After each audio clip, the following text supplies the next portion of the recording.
last Tuesday, under the general rubric of the dialogue of civilizations, I tried to situate Confucian humanism in the context of the major ethical religious traditions of the world. I would like to remind you that the two assigned readings, a chapter by Huston Smith and a chapter by me, are actually chapters in world religions and our religions. These are the two texts that we used. In both texts, the 7 major spiritual traditions are discussed. These 7 major ethical, religious, and spiritual traditions are Hinduism and Buddhism in South and Southeast Asia, Confucianism and Taoism in East Asia, and Christianity, of course, Judaism, Christianity, and Islam, the 3 major monotheistic religious traditions. In Huston Smith's World's Religions, there's also an extensive exposition of primal or indigenous religious traditions. The purpose, or my purpose, of approaching Confucianism from a kind of comparative civilizational perspective is to underscore the importance of pluralism as a necessary background for addressing issues of community and shared values.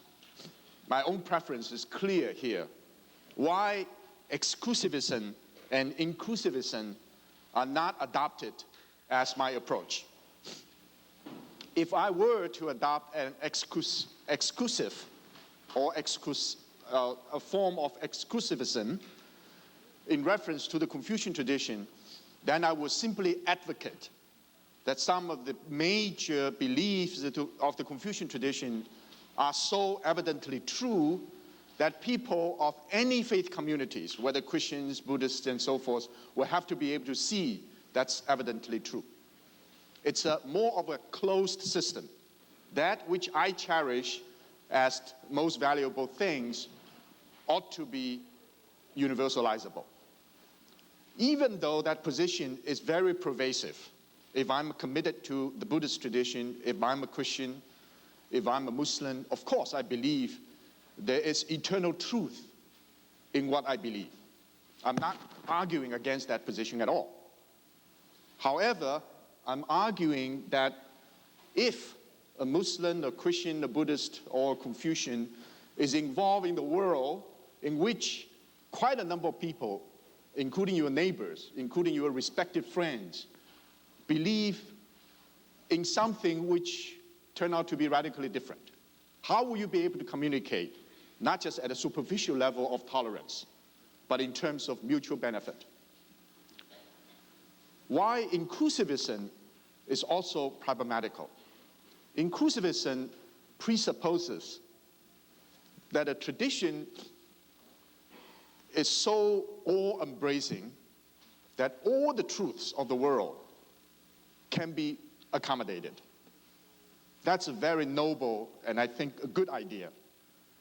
But implicit in that assertion is that even though all these other religious traditions may have some claims to truth, eventually, if they see the way, if they understand what I believe to be true, they'll all be converted to my point of view, because my position is so broadly engaged, it will be able to accommodate all other traditions.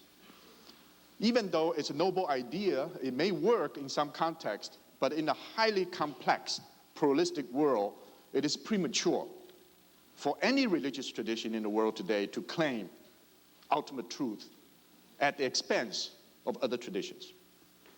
This is the reason why I think, at least for this course, that pluralism is taken for granted. And some people would say many of the claims in the Confucian tradition turn out to be not at all convincing to me in terms of my experience. That's perfectly fine with me. And we should continue with the discussion, continue with the negotiation. But as you must have noticed, I spent a great deal of time discussing the strengths and limitations of the so-called Enlightenment mentality. I'm glad that even though I didn't explain it, most of the people just captured that. And I would consider the Enlightenment mentality as the most powerful ideological and moral discourse in the world, at least for more than a century. The reason is to show that although the Enlightenment values, under the influence of modernization as westernization, have been spreading to all regions of the world, it is a mixed blessing. In fact, embedded in the Enlightenment orientation is a kind of anti-religious bias. Modern science and technology is incompatible with broad spiritual traditions.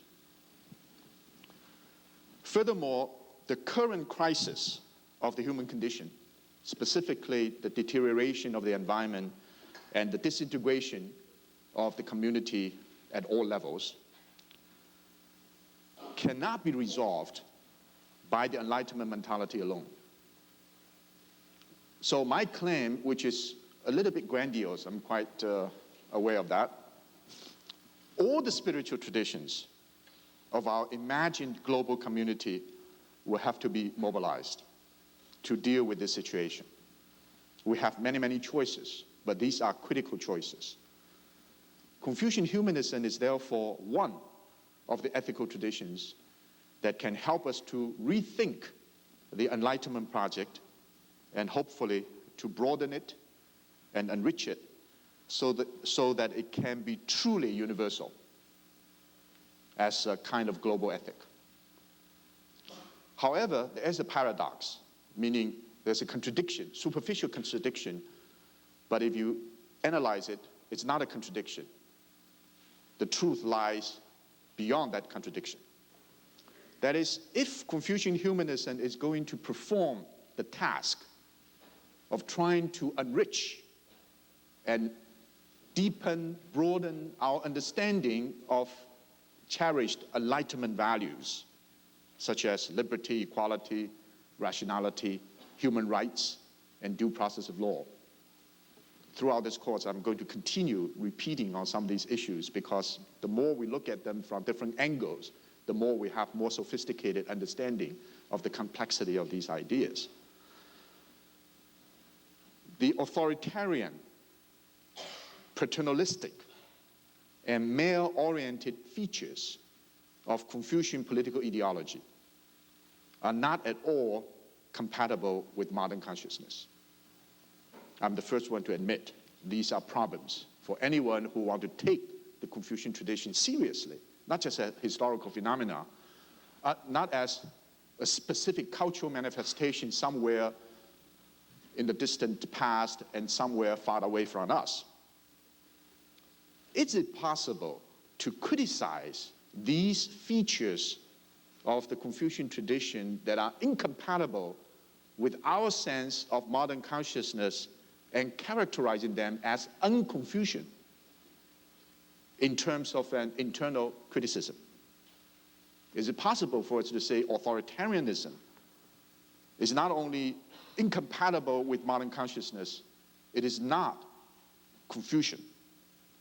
Not in a historical, factual sense, but in a critical, reflective sense. Even though we know that it manifested in the family, in society, in politics, we still can criticize it. Criticize it not by rejecting the whole Confucian project, but to make it more vibrant as a modern form of consciousness. If not, if we cannot do that, because the Confucian tradition, by definition, is authoritarian, male-oriented, and paternalistic. If not, can they be eliminated from the Confucian project without totally sacrificing the true identity of Confucian humanism? This is the question I posed. I don't have an answer. Maybe after this thorough critique, the best way out is to say, well, I have to be an un-Confucian or anti-Confucian to be part of the modern consciousness. And if that happens, that's fine. In fact, overwhelming majority of some of the most brilliant minds in China have concluded that's the case. And yet the situation is much more complicated than what it presents to be. These are some of the central issues that we need to address in this course, both sympathetically to understand what it is all about and critically reflecting, criticizing it from the values that we cherish that define our way of life. This morning, we focus our attention on the region, political geographic region, that has been profoundly influenced by Confucian ethics. Again, I want you to keep in mind this is a very complicated discourse. This is not simple-minded, all right? Our main concern, however, is not simply to describe this region as a foreign culture subject, but to say why we should understand it. In what sense, by understanding it, its relevance becomes clear, and it will help us for our own ethical reflection. The term cultural China, actually, I coined the term. I'm totally responsible for it for the last few years. And I'm very glad that on this campus, 3 courses have been organized and using some of these ideas. Last spring, colleague Leo Lee taught a course on cultural China, but from a different perspective. In fact, implicitly, we're good friends, but implicitly he wanted to criticize my position, but he's so kind as not to make it explicit. So it's a serious implicit criticism. I learned a lot from that.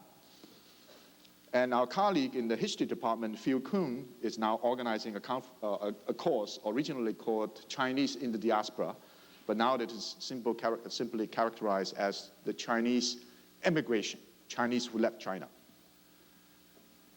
And this course, again, deals with the whole question about Greater China or Cultural China. Then Peter Bow and Bill Kirby, in their course on China, Tradition and Modern Transformation, to the end, also deals with this question.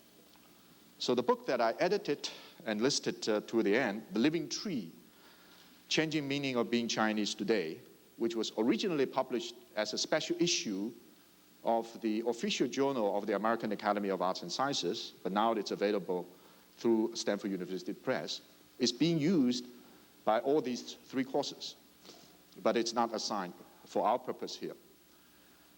Cultural China, as I understand it, can be examined in terms of a continuous interaction among 3 symbolic universes, or you can say 3 cultural spheres.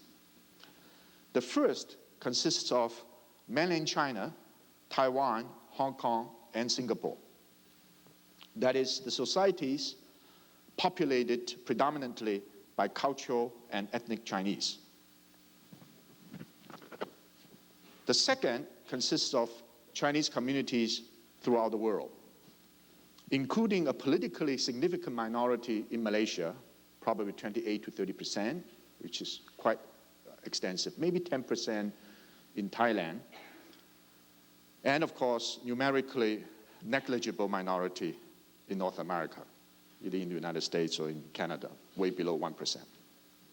These Chinese, estimated to number about 36 million, are often referred to by the political authorities in Beijing or in Taiwan or Taipei as overseas Chinese. More recently, however, they tend to define themselves as members of the Chinese diaspora. This is, of course, the Jewish idea.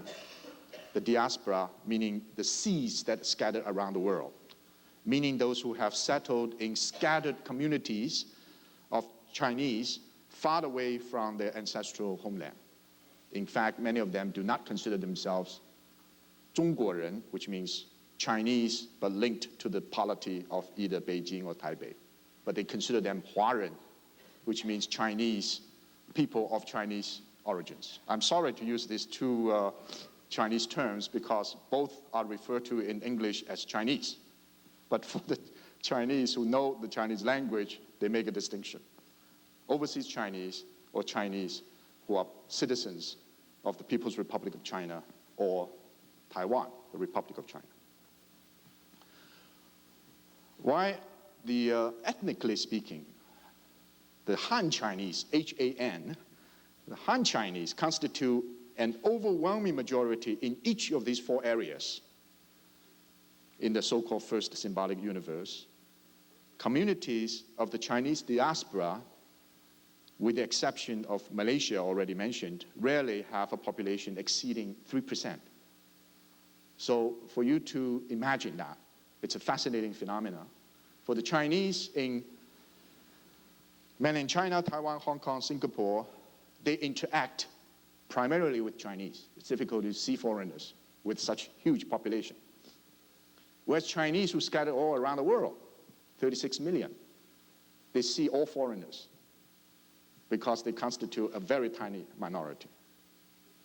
The conceptual change, the linguistic change is quite pronounced. The third symbolic universe, this is something that I underscore and has led to all kinds of controversies, especially in Chinese publications.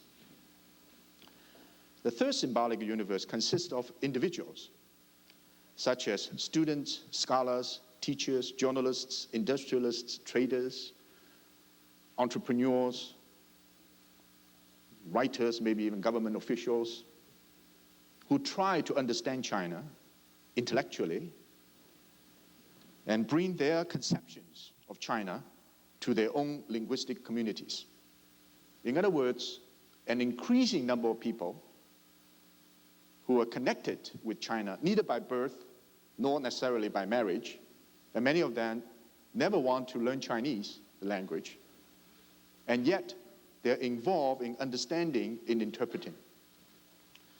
In fact, for the last 4 decades, 40 years or so, the international discourse in the international arena, the international discourse on culture China has unquestionably been shaped more by the third symbolic universe, not by Chinese in mainland China, Taiwan, Hong Kong, Singapore, not by Chinese scattering around the world, but by scholars in using English, Japanese, French, German, and other languages to try to interpret China. So the idea of being Chinese, the idea of China has been shaped by works in English, in French, in German, in Japanese, more so than Chinese in the international arena. This is how we have some access to the idea of the meaning of being Chinese just by referring to the English-speaking publications.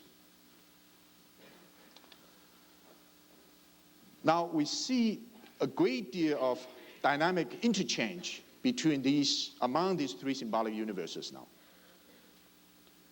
I'm not sure whether you have a very clear geographic sense of what we're talking about. But there's been a great deal of interaction between mainland China ever since 1979 and the Chinese communities outside of China, especially Hong Kong. As you know, 1997, Hong Kong will return to China to become an integral part of China. And in the last few years, the Hong Kong influence on China, culturally speaking, has been much more extensive than mainland China's influence on Hong Kong. Recently, many new economic territories emerged. The relationship between Hong Kong and southern part of China is much closer economically and even culturally than the relationship between southern part of China and central China, where Beijing is. To give you one example, there are 3 to 4 million Chinese in southern part of China working for employers in Hong Kong. The Hong Kong workforce is no more than 580,000. So 5 or 6 times of the workforce of Hong Kong is now in southern part of China. There's a very close relationship between Taiwan and some of the provinces across the Taiwan Straits. In fact, there's a very close relationship between one part of China we call the Shandong Peninsula and South Korea. Japan is involved in China's development all over the place. And yet, we do not necessarily see the integration of this region. We also see major conflicts. I simply want to mention one, the conflicts between the two sides of the Taiwan Strait. China is now threatening with missiles against Taiwan, and Taiwan's tendency towards independence is very strong. So not only we see dynamic interchange economically, culturally, scholarly, tourism, but we also see conflict. Why I mention these features? I'm talking about Confucian ethic, or Confucian ethic as a form of life, as a value orientation, as a basic way of learning to be human, is very much seasoned, very much internalized in this particular region. And yet, this region itself is diverse and complex. In fact, we can talk about many Chinas, not just one China. And any of them is in some way linked to this particular way of thinking. Whether you're Chinese in mainland China or in Taiwan or in Southeast Asia, for that matter, or in North America, somehow, through family, through various kinds of publications, through friends, the ethos is somewhat shaped by this particular way of thinking. But if you look at the Confucian world, it's much broader, much larger than simply the Chinese universe, no matter how complex that is. That's the reason I use a rather controversial concept, Confucian East Asia. The reason I use it, I'm not saying that we can characterize East Asia as Confucian, which is totally wrong. Later, you'll know the reasons why it's wrong. But when you say Confucian East Asia, you have some legitimate claims, historically speaking and culturally speaking, in recognizing a particular domain which is very much under the influence of Confucian ethics. Now, what do we mean by East Asia? First of all, we can divide East Asia into industrial East Asia and socialist East Asia. By industrial East Asia, we mean Japan and the so-called four mini dragons, South Korea, Taiwan, Hong Kong, Singapore. In fact, we have a core course in foreign culture that is devoted to that region. That's Esther Vogel's course on Japan and the four mini dragons, industrial East Asia. Now, East Asia normally refers to South Korea, Taiwan, Hong Kong, but we know that Singapore is in Southeast Asia. Singapore is part of ASEAN countries in Southeast Asia. But for cultural and perhaps ethnic reasons, we also include Singapore for our discussion. This is particularly significant when we want to talk about ethical religious orientations. By socialist East Asia, we mean, of course, the People's Republic of China, North Korea, and for cultural and historical, not ethnic reasons, Vietnam. Vietnam is also included. So when our Department of East Asian Languages and Civilization, try to define what kind of work we do, we basically include both industrial East Asia and socialist East Asia. So Confucian ethics is not only relevant to the Chinese community broadly defined, it's relevant to East Asia.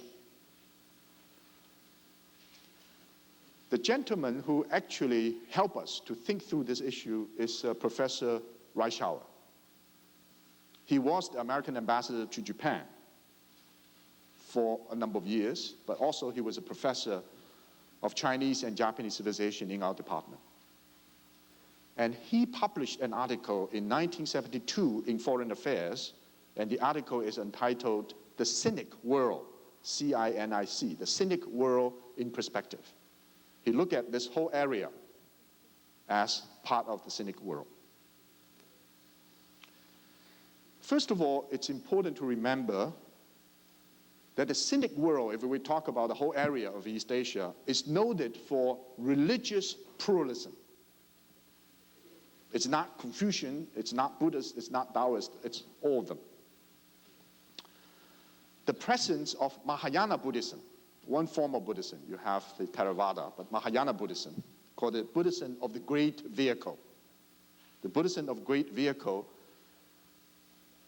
originally from India, then from Central Asia to China, then to Korea, to Japan. That is part of the cultural and religious heritage of East Asia. Buddhism is a very powerful, not only religious force, but socio-political force in East Asia. First of all, Mahayana Buddhism is shared by all these societies. In Japan, we need also to include Shintoism, the native, indigenous Japanese form of spirituality. Very important in Japan. So Professor Reischauer has made a very interesting observation. Maybe there are as many as 80% of Japanese who call themselves Buddhists. Perhaps there are 85% of them also call themselves Shintoists. By being Buddhists and Shintoists, none of them deny they are also in some way Confucians. So you have the Japanese as Buddhists, Shintoists, and Confucians. They coexist. In China, Taoism, both as a philosophy, as a religion, continue to be important. In addition, China also is noted for all kinds of popular folk traditions. The traditions mixed with Buddhism, Taoism, Confucianism, increasingly Christianity and Islam. Very mixed religious symbols, traditions. And in Korea, shamanism is very, very important. If you visit Seoul National University, just one block, there's a center for shamanistic practices. After you take a course in advanced physics, then you can consult a shaman concerning your future. And that kind of way of life is not totally incongruous with the situation. So, there's no question of the fact that East Asia, in terms of the religious landscape, is very pluralistic. The fact that Confucian ethic underlies pluralistic East Asia is something we really want to examine. I already mentioned that the Japanese can be both Shintoists and Buddhists, and yet they also subscribe to the basic Confucian ethics. Now we have more than 30% of the Koreans, they are Christians. And Christianity is developing very fast, not only in Korea, but also in mainland China. According to one account, maybe the number is a bit exaggerated, maybe 80 million Chinese are now Christians, which has increased about 10 times over the last 10 or 15 years. So it's a very powerful development. And yet, many Korean Christians still very much subscribe to a very important Confucian institution, the veneration of one's ancestors. They don't see any conflict. They spend 6 times a year performing rituals, honoring their ancestors. At the same time, they are devoted Christians. Even though there's conflict and tension, but in actual living situation, the two may coexist. Historically, all the elites in East Asia were educated in Confucian classics. The texts we're going to talk about, the Analects, the Book of Mencius, the Great Learning, and the Doctrine of the Mean, and I read it as Centrality and Commonality. These were all memorized by all East Asian intellectuals or educated person for centuries. For China since the 14th century, China since the 12th century, Korea since the 14th, 15th century, Vietnam since that period, Japan at least since the 16th century. Every educated person, of course, the caveat This educated person normally is a mayor. And also, an educated person came from, if not well-to-do families, at least from families of some means. In other words, the elite was all educated. However, it's misleading to talk about Confucianism as simply the reflection of the mentality of the elite, simply because the values that were transmitted in China, the Confucian values, were not transmitted simply by the written word. It doesn't mean that unless you can read, you cannot understand Confucian classics. Often, this is true with all major religious traditions, often was transmitted through oral transmission. The audio, you look at the examples, you memorize proverbs, sayings. It is in this sense the key to the success of Confucian education in China, in Japan, in Korea, turned out to be the role of the mother. If the mother of the family was deeply concerned about these values, the children got these values. This is, of course, also true with the Jewish community or the Italian community, with the American community as well. The importance of the mother as an educator, and often the mother in Confucian societies was illiterate. She couldn't read a word of Confucian classics. And yet, through oral transmission, she internalized some of these values and imparted these values to their children. Just give you one anecdote. In the 17th century, a Confucian mother instructed his son to follow the two fatherless, this is her term, two fatherless sages in our civilization. Fatherless sages. And she was referring to Confucius and Mencius. Confucius' father probably died when he was 3 years old. Mencius was totally brought up by his mother. So the education of these two major Confucian thinkers turned out to be the education of their mothers. Therefore, the values that permeated in society were not simply elite values. These also values very widely accepted by the populace. But the impact of the West significantly changed the landscape. And you can recall some of the basic values I talked about, the Enlightenment values, embodied not only in the missionary works of Christian evangelists, but in gunboat, in trade, diplomacy. For about 150 years, East Asia is totally overwhelmed, not only by the Western economic might and political power, but Western ideas. East Asian intellectuals made a conscious choice. This is quite interesting. The more we look at the phenomenon, the more we're fascinated by it. Made a conscious choice, they have to learn from the West, both for survival and for their own human flourishing. Many of them rejected their own tradition and tried to embrace the brave new world defined in Western terms. Therefore, a defining characteristic of being an intellectual in East Asia in the last 100 years or so is someone who managed to acquire some knowledge of the West. To know about the West is a defining characteristic of being an intellectual in East Asia in the last 100 years or so. What we see then is a new phenomenon. Even though they accepted the West as the initiator, as the executor, and even judge of the rules of the game of the international politics, international trade, international community, they did not quite understand the rationale was self-evident. They're just overwhelmed by the power, not only overwhelmed by the logic, but overwhelmed by military might, by imperialism, by colonialism.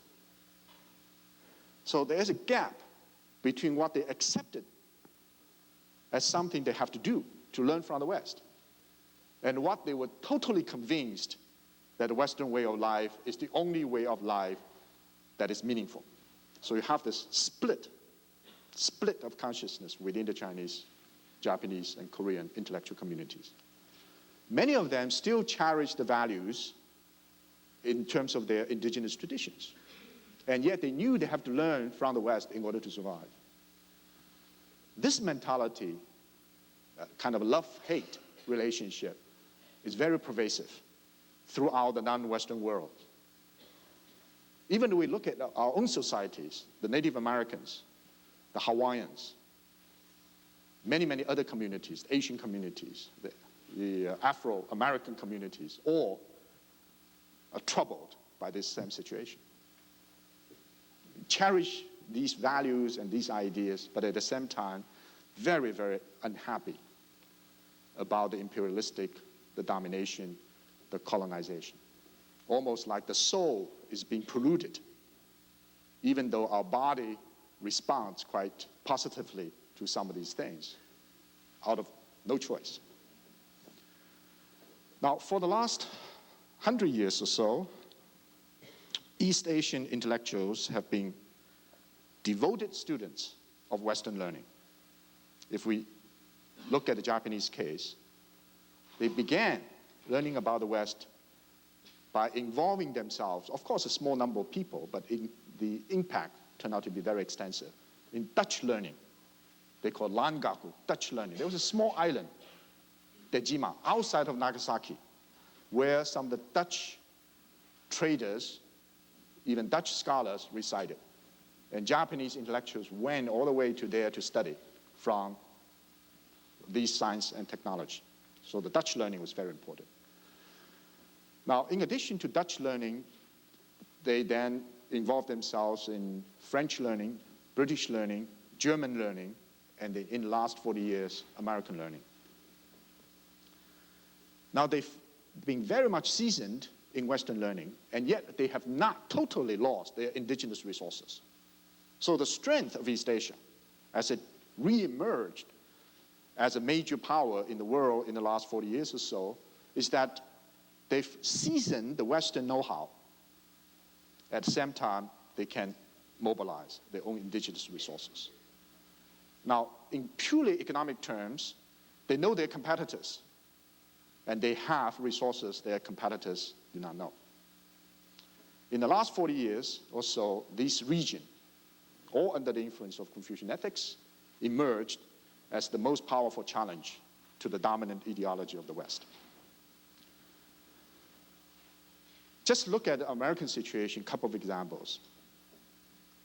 From as early as 1978, trade across the Pacific Ocean for the United States already surpassed trade across the Atlantic Ocean. Now it's more or less double, which means economically, East Asia and the Asia-Pacific region is maybe 1.5 times or even twice as important as the European community. Since '84, we from the largest creditor country in the world to become the largest debtor country in the world, in the sense that we owe everybody some money. And the 4 regions that contributed to our deficit, with the exception of Germany, before Germany was unified, all the other regions were in Asia. Japan, South Korea, Taiwan, of course, increasingly the People's Republic of China. Just give you an example of the economic might. But more than that, I think the emergence of East Asia also challenges a number of things that we, for a number of years, including the most sophisticated academicians, taken for granted. One is that we believe that modernization is a form of westernization. But now there is an East Asian modernity, which is very much under the influence of the West, and yet it's distinct. Can there be an East Asian modernity, which is different from North American modernity or Western European modernity? If that's possible, is it possible for us to imagine a Southeast Asian modernity or even a South Asian modernity and so forth? So the modernity idea of what is modern will have to be re-examined. And linked to this is the whole question, should modernization be considered as a unifying process or homogenization? So you become industrialized, become urbanized, you become part of these trading blocks, then you think, you react somewhat according to the same kind of norms and criteria. Or the modernizing process may assume many different cultural forms. There's a European form, there's an American form, there may be a Japanese form, Chinese form. Can we say that? If indeed it's possible to have many different forms of modernity, some of the values that we cherish as self-evidently true, can they be easily exported to these areas or not? So this leads to the whole question, and of course the whole debate now, about the possibility. This is something I'm involved in doing. I think the course may help us to think through some of those issues, the possibility of a Confucian critique of the Enlightenment mentality.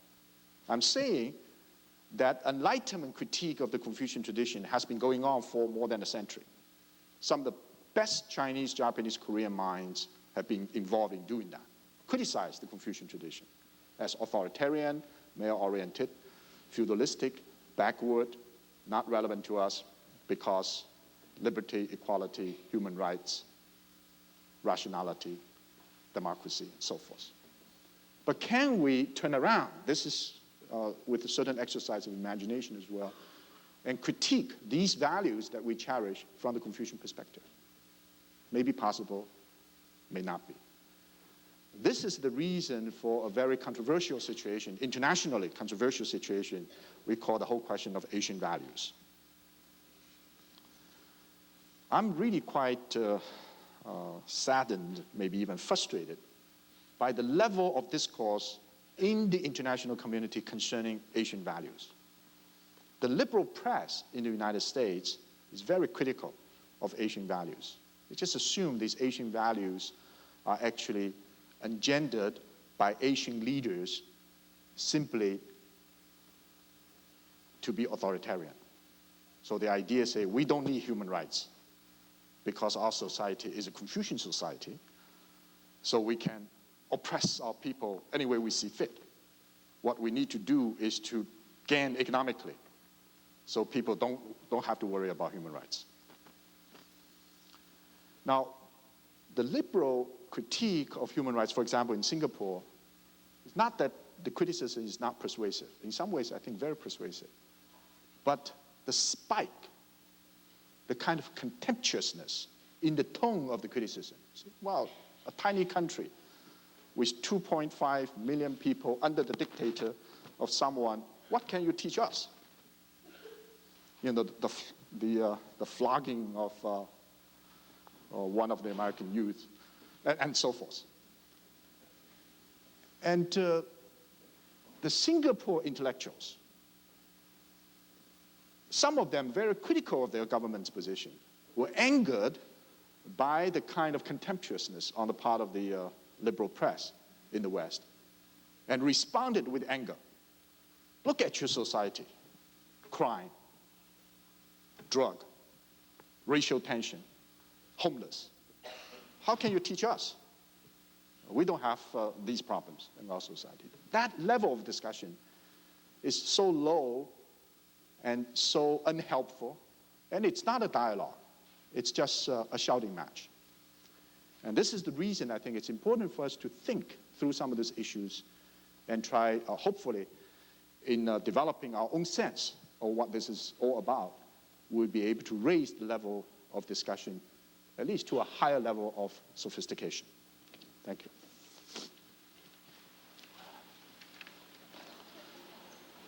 Do you have any, maybe I can accept one or two questions. I'm not sure. It's, I think the audio situation is fine, but if you have a question, I can probably, later I will leave a little bit more time. Do you have any questions here? Okay, maybe in the first 2 or 3 lectures you still feel a little bit concerned, but later I hope if you have questions you can ask them. Right.